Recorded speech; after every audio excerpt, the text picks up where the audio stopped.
The Sexual Abuse and Suicide Epidemic amongst Canadian Indigenous Youth, a presentation on the legacy of the residential school system.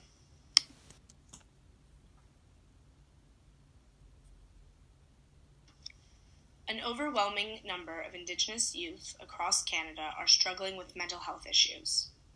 As a result, Canadian Indigenous communities are facing an epidemic of youth suicides. As shown in the graph below, as well as through Public Health Agency of Canada's report, The Human Face of Mental Health and Mental Illness in Canada, Indigenous Canadians are double as likely to commit suicide than the Canadian national average, while Inuit Canadians are 6 to 11 times more likely to commit suicide than the average Canadian. A report issued by Statistics Canada found that the Indigenous suicide epidemic cannot be solved by urban resettlement of Indigenous people. 1 in 5 Indigenous people off reserve still face suicidal thoughts throughout their life. Therefore, this is not strictly a reservation issue. One of the main reasons for why this is happening is the legacy effect of the residential school system. Through the residential school system, Indigenous children were forcibly removed from their homes by government and church officials and taken to residential schools. Within these schools, there was a high prevalence of domestic and sexual abuse. Approximately 1 in 5 Indigenous children in the residential school system was abused, sexually, mentally, and/or physically, for centuries. This pattern of abuse transcended to many survivors' families. Alvin Fiddler, a Anishinaabe Aski Grand Chief, links the spike in youth suicides to the high rate of molestation within Indigenous youth communities, arguably an intergenerational effect of the residential school system.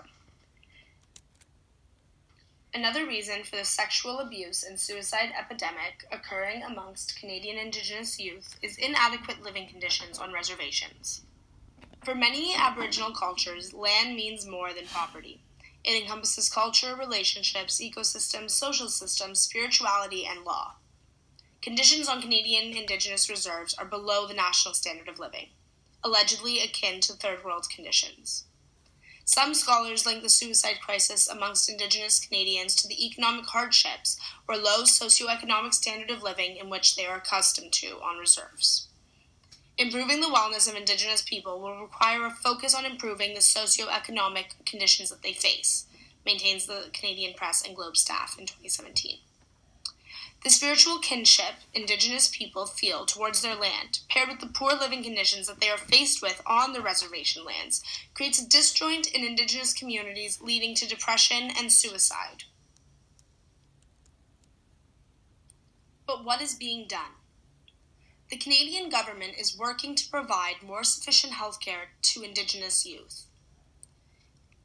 They have put $382 million aside to implement a system of equal mental health care for First Nations youth.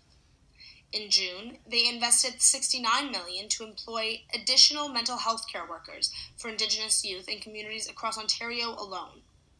In October, they launched a 24/7 crisis line to provide culturally sensitive counseling to struggling Indigenous youth.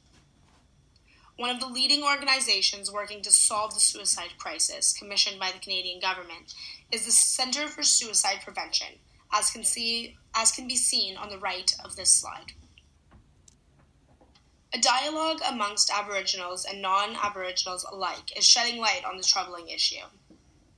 Numerous news outlets and scholars have spoken about the abuse affecting Indigenous people and the consequences of said abuse.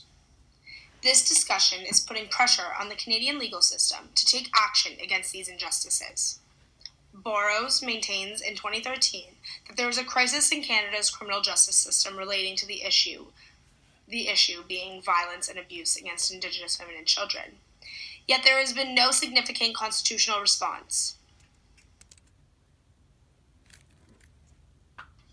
Treaties are a means of protecting the rights of Aboriginal people.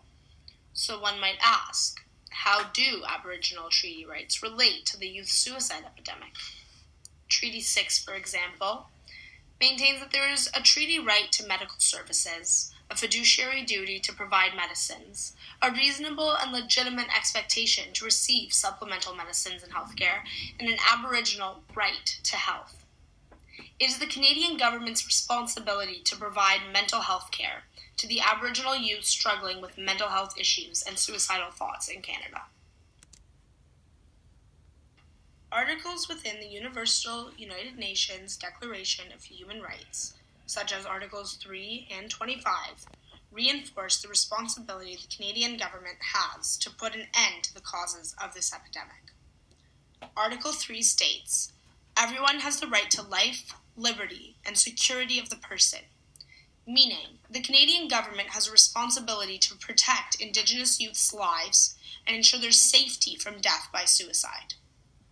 Similarly, Article 25 states, "Everyone has the right to a standard of living adequate for the health and well-being of himself and of his family, including food, clothing, housing, and medical care, and necessary social services." Again, meaning the Canadian government has a responsibility to ensure adequate mental health care to all struggling Indigenous youth.